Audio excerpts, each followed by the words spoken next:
Hi, today we're talking about the Nissan Pulsar range of cars, and we're talking about in particular the STS 1.6 turbo front wheel drive model. Now this is one of Nissan's newer engines. It's a small capacity engine with a really good efficient turbocharger. Very similar engine to what comes out in the Renault range of cars, because at the moment Renault and Nissan are the same global company. But unfortunately we can't tune the Renault, so that's a separate topic. This particular engine is also in the Duke, and it's also in the Pulsar STS. And here in Australia, Nissan are having a big marketing push on selling a lot more of these cars. They've become more competitive on price, and of course as a result people are looking for a little bit more performance. What we want to talk about today is the difference between the CVT and the manual transmission, because this particular car is a CVT model. So it's very, very difficult to get a dyno run on a dyno because of the way the transmission operates. You can't accelerate it through the gears like a manual transmission.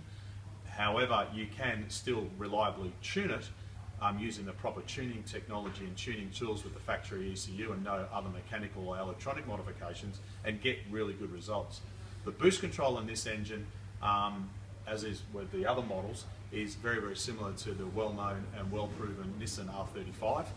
However, we also are well aware that Nissan in Australia and probably globally have held back a little bit of performance on these cars to give you something in the future with future model updates, which is pretty typical of a lot of manufacturers around the world.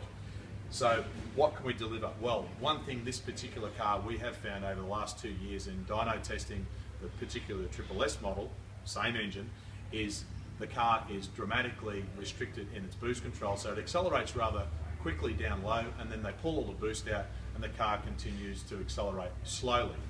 By changing the boost control system through the Factory ECU, through some advanced adjustments, which it is a very, very good boost control system in this car and we do not recommend changing it, you can get some substantial improvements in performance. And that's where it all finishes. There's very, very little to gain, if anything, in the exhaust, and there's certainly nothing to gain in the intercooler. So don't go wasting your money on putting an exhaust system on this car thinking you're going to get some miracle increase in performance, because chances are you probably won't feel any difference at all. In fact, if you do a custom tune with us and then get an exhaust and then custom tune it again, the difference is almost impossible to measure. So save your money, don't change the exhaust. Save your money, don't change the intake. Save your money, don't change the intercooler. However, just invest it in a good quality ECU factory tune. And of course, with these cars, we give our new car factory warranty guarantee as well, although we need to discuss with you the ability of what we can cover when it comes to the CVT transmission. But so far, these cars are incredibly durable. Last but not least, let's talk about the engine overall.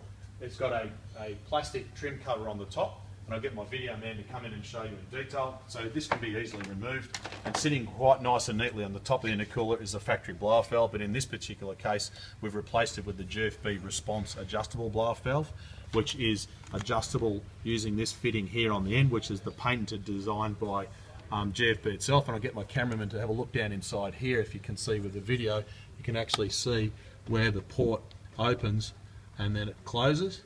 It's a little bit hard to see, you can see there. So you can go from internally venting or 100% externally venting or anything in between. So that way you can make a difference in noise volume with the car, but also gives you the ability to not run too much externally venting, because you've got to remember, if you run too much external venting on these new modern day cars, you get really unstable idle.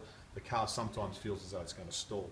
But using the GFB response, you can trim that adjustment to get you the good balance between that fantastic noise that everybody wants and also a reliable, stable engine idle. So there you have it.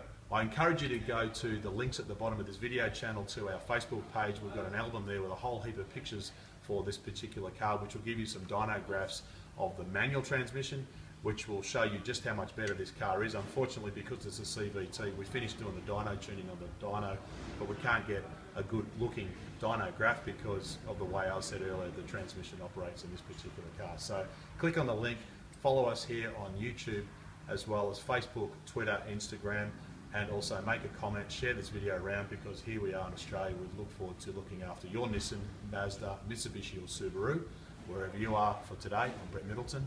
Thanks for watching.